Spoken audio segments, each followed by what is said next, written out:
Ready teddy হয়ে এখন বেরিয়ে পড়লাম। চলো তোমাদেরকেও নিয়ে যাব।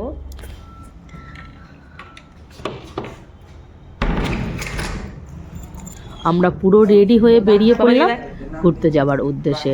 পেরিয়ে একেবারে নিচে চলে এলাম, কারণ টোটো এসে গেছিলো বাড়ির সামনে, যেহেতু হাওড়া যেতে হবে সেই কারণে।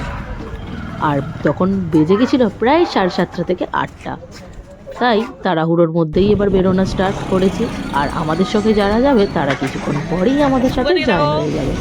আর আমরা কোথায় ঘুরতে গেছিলাম চলো ভিডিওটা দেখতে থাকো, অবশ্যই জানতে পারবে। আর কী কী আমরা দেখলাম সেগুলো তোমাদের সবাইকে এই ব্লগের মাধ্যমে আমি শেয়ার করব। আর এই হচ্ছে তারা। আর ফার্স্ট দিন আমরা স্টে করেছিলাম রাজগিরে। এবার রাজগিরে কী কী দেখেছি চল ভিডিওটা দেখতে থাকো, অবশ্যই জানতে পারবে।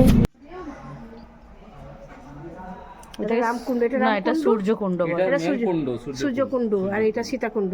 আর রামকুণ্ড কোনটা? এটা জলটা ফুটছে আর এদিকে সীতাকুণ্ড বলে, জলটা পুরো ঠান্ডা। আর রাজগিরের সব থেকে ফেমাস একটা জিনিস হলো ঘোড়ার গাড়ি, যেটা ওখানে টাঙ্গা নামে পরিচিত। আর ওই টাঙ্গায় করে আমরা পুরো রাজগীর শহরটাকে ঘুরে দেখেছিলাম। আর ওখানে দেখে নিয়েছিলাম অনেক সুন্দর সুন্দর জায়গা। চলো যেটা তোমাদের এই ব্লগের মাধ্যমে আমি দেখাবো।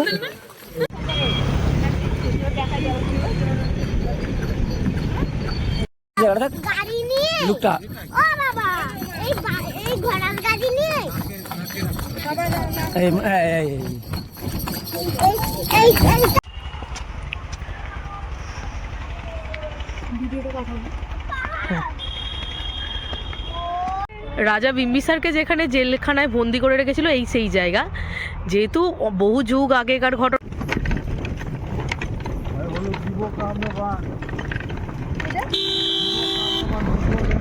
আর এই যে দুপাশটা দেখতে পাচ্ছ হসপিটাল, এটা নাকি তখনকার দিনে হসপিটাল ছিল। এই যে সব ঘিরে দেওয়া আছে এটাই ছিল নাকি হসপিটাল।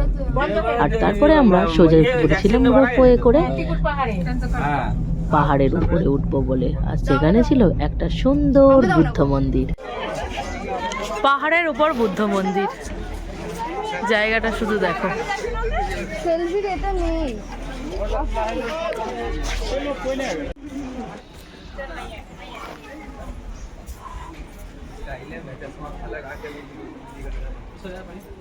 আর এই হচ্ছে সেই বুদ্ধ মন্দিরটা।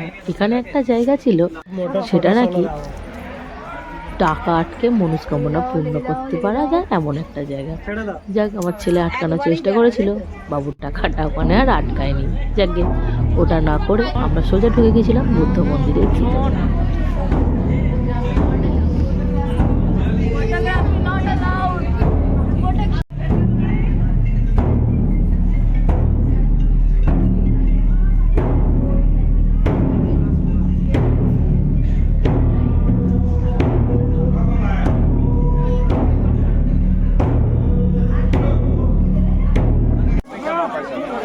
আমরা পাহাড়ের উপরে উঠে যেটা সব থেকে বেশি এখানে দেখতে পাওয়া গেল সেটা কি দেখবে, দেখো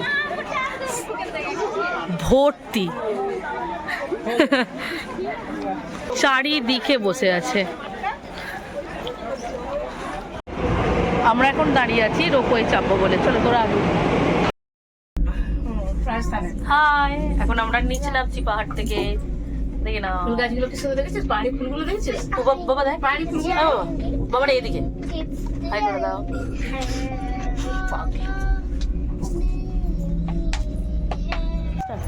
আর ঠিক পাহাড় থেকে নেমে ঘোড়ার গাড়ির উপর উঠে ছেলে আমার রাজা রাজা ভাইবস নিচ্ছে। যাকে ও একটু ঘোড়ার গাড়িতে চেপে জোরে বলো কি মজা একা একাই নিয়ে নিল।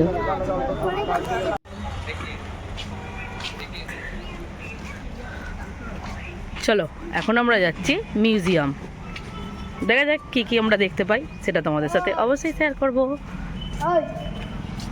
টিকিট ওকে।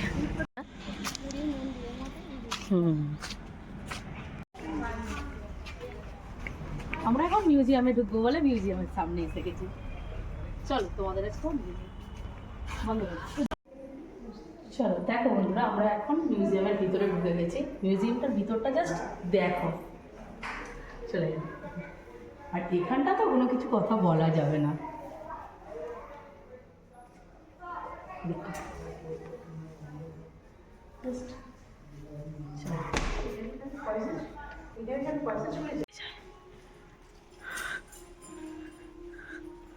দেখতে পেয়েছো কি জিনিসগুলো, বুঝতে পারছো বোকা? কি বলো তো এটা, কি সুন্দর না? বাহ, সেই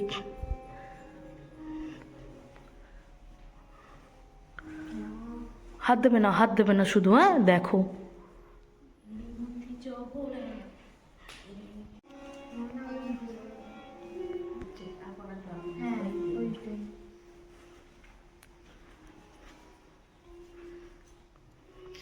আর দেখতেই পেলে আমরা মিউজিয়ামের ভিতরটাই ঢুকলাম।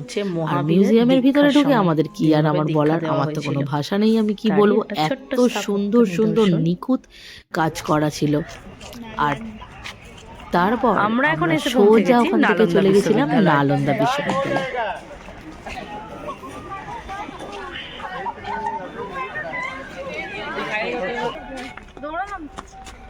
দেখো সবাই, নালন্দা বিশ্ববিদ্যালয় এখন প্রায় ধ্বংসের স্তূপ।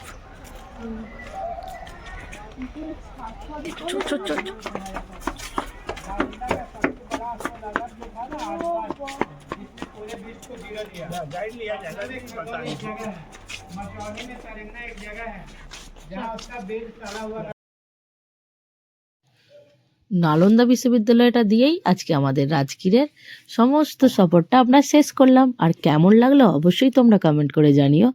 যদি ভিডিওটা ভালো লাগে তাও বলবে, আর খারাপ লাগে অবশ্যই সেটাও বলবে। খুব একটা ভালো না হলেও যতটা চেষ্টা করেছি তোমাদের কাছে ছোট ছোট ক্লিপ দিয়ে আমি পুরো রাজগীরটা দেখানোর চেষ্টা করেছি। আর এই হচ্ছে অনেক অনেক অনেক বুদ্ধা মন্দির মূর্তি। আর সবশেষে এক কাপ চা দিয়েই আজকে আমি আমার ভিডিওটা শেষ করলাম। টাটা বন্ধুরা। এখন বিকেলের টাইম, চায়ের টাইম, তাহলে চাটা খেতেই হবে। সবাই মিলে তাই চা খেতে বসে গেলাম। বিকেলের টাইম চা খেতেই হবে, ঠান্ডা ঠান্ডা। বন্ধ করে দেন।